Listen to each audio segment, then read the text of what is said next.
Obama wags the dog to facilitate a Clinton election. Hillary Clinton's campaign and DNC conspire to blame Russia for NSA hacks. Judge Napolitano has confirmed that the NSA and the FBI are the ones that hacked the DNC and not Russia. And they hacked the DNC in order to release truth concerning Hillary Clinton, because in no way do they want her to reach the White House as President of the United States. So they broke the law in order to keep the law of the land, as they claim. Clinton and Obama threatened a cyber war against Russia to put the American people on edge prior to a historic election, especially for the New World Order globalist cabal. The Democratic Party has completely lost its way. Its politics depraved, platform degenerate, power corrupted to advance an anti-democratic agenda. Obama-Clinton tag team uses political power and media influence to disrupt the international order by desperately disturbing peace. This is not the first time that a POTUS has been beating the war drums to bring about a certain political or personal outcome. Truly, there is nothing more outrageous and reprehensible than a President of the United States using his office in such a cynical and self-serving manner. That is exactly what Barack Obama is doing in the interests of getting Hillary Clinton elected, as well as diverting attention from so much White House corruption and criminal activity. Being on the home stretch, he is well aware that he is vulnerable in so many profound ways. Whenever presidents are guilty of so much official misconduct, pervasive lawlessness, and felonious behavior, it's easy for them to use the extraordinary powers of the state to ease their predicament. Of course, Clinton herself is the most easily assailed presidential candidate in U.S. history. Even her extremely precarious health status reflects her extraordinary vulnerability. However, just like Obama had an Achilles heel because he lacks a legitimate birth certificate, Clinton is legally barred from holding any public office in the United States as per the U.S. Code, the Code of Law.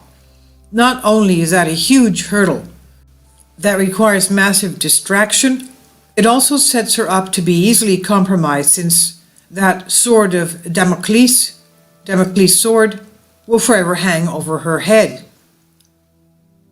The U.S. Code of Law, Hillary R. Clinton is disqualified from holding any public office in the United States, and she knows that. Obama and Clinton joined at the hip. Because Obama and Clinton are thicker than thieves where it concerns Emailgate, Servergate, and Benghazigate, he knows that he must keep her out of prison if he is to remain free himself. Obama has already been outed as knowing full well about Clinton's private email and server, because the covert arrangement was deliberately set up that way. Not only did they both seek to completely avoid legally mandated Freedom of Information Act requests, they also sought to carry out their clandestine plan, which revolved around Obama's Presidential Study Directive 11. Only by understanding the utter madness of this directive can anyone begin to appreciate how the Middle East and North Africa were transformed into a dystopian post-apocalyptic wasteland.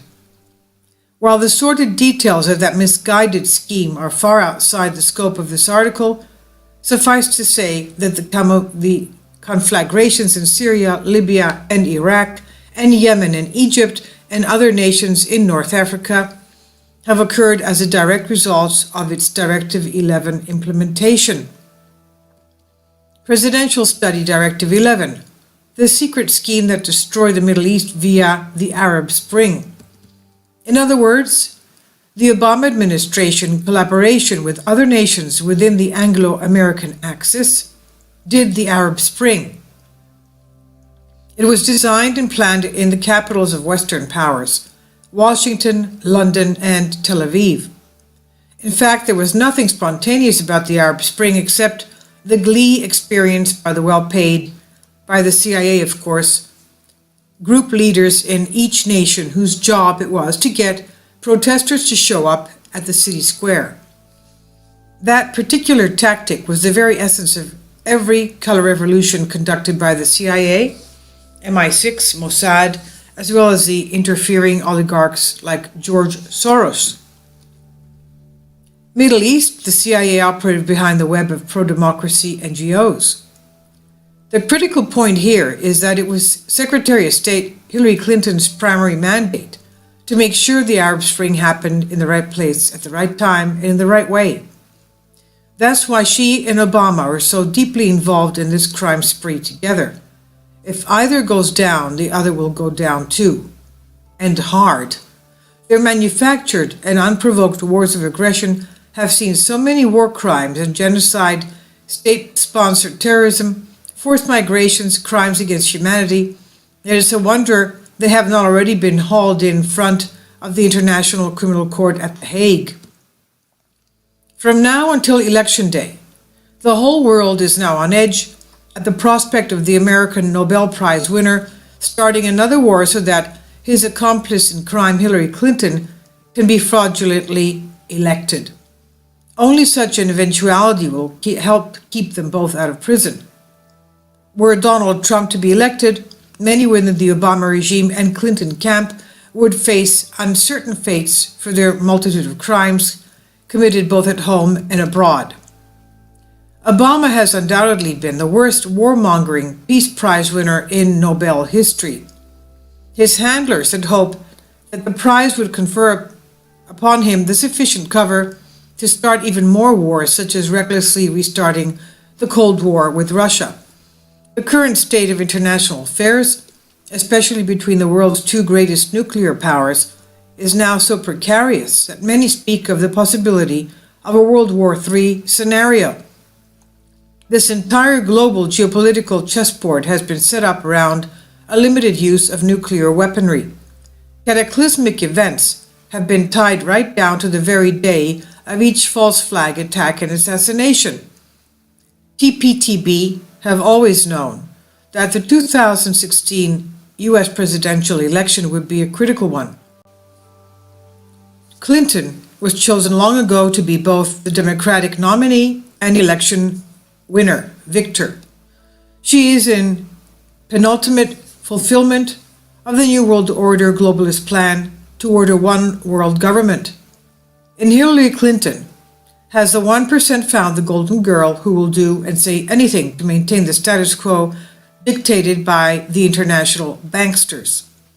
The ruling elites know that only a former lawyer who has been the First Lady, a U.S. Senator and Secretary of State, will sufficiently perform her duties without conscience or an iota of morality. She has proven herself in each role to always support the global kleptocracy oligarchy at the great expense of the American people. Wagging the dog. From now until November 8th, Obama and company will do everything in their power to distract from their countless crimes, divert from Emailgate, Servergate, and Benghazigate, and misdirect, focusing attention on inflated accusations against Donald Trump. Falsely blaming Russia for everything is their cynical way to accomplish this feat of political legerdemain. Be aware that the democratic machine has no other choice but to do this. Therefore, it will only get worse until Election Day. Hillary Clinton has absolutely no record of merit to run on. Therefore, she is a sitting duck for the Donald to take apart during prime time, because it's so easy to expose her ongoing crime spree. The DNC MSM partnership has conspired to go negative on Trump 24/7 and not report even the very worst felonies committed by the Clinton crime family. Furthermore, the Obama administration will wag the dog as much as is necessary to assist the Clinton campaign. Russia has been threatened already in ways that are both unprecedented and shocking. False accusations have been repeatedly leveled against an innocent Kremlin in order to advance a domestic political agenda as well as a future foreign military aggression. Russia faces unprecedented cyber threats from the US. Such naked and audacious use of the primary organs of the US federal government to promote a selfish political agenda is as repugnant as it is contemptible.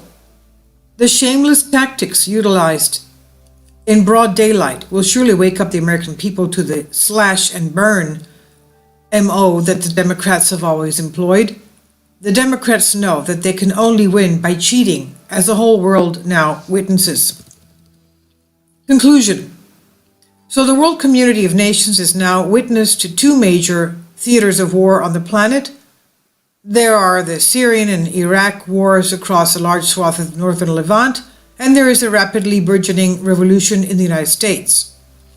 Because the Obama administration engineered the Arab Spring from the start to finish, Clinton and Obama have created the circumstances, both wittingly and unwittingly, for an American Spring.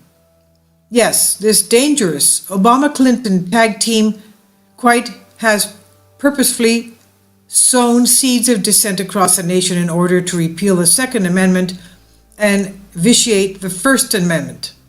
They have encouraged the violence of their Soros-funded Black Lives Matter movement to function as their very own ISIS, ready to terrorize upon request.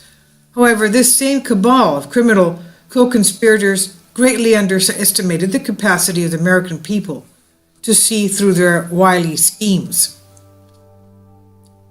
Roger Stone says, "We're in wag the dog territory. What the whole world is about to witness is the Second American Revolution, which will commence in earnest should Clinton steal this election and the Democrats continue to push their deviant agendas. While Obama has been wagging the dog, the very same dog is coming back to bite him, and Clinton in ways they could have never foreseen. The coming Second American Revolution will most likely be very quick, nonviolent, and decisive. Decades of treason and thousands of traitors will be dealt with in short order so that we the people can take back the American Republic from those who have stolen it."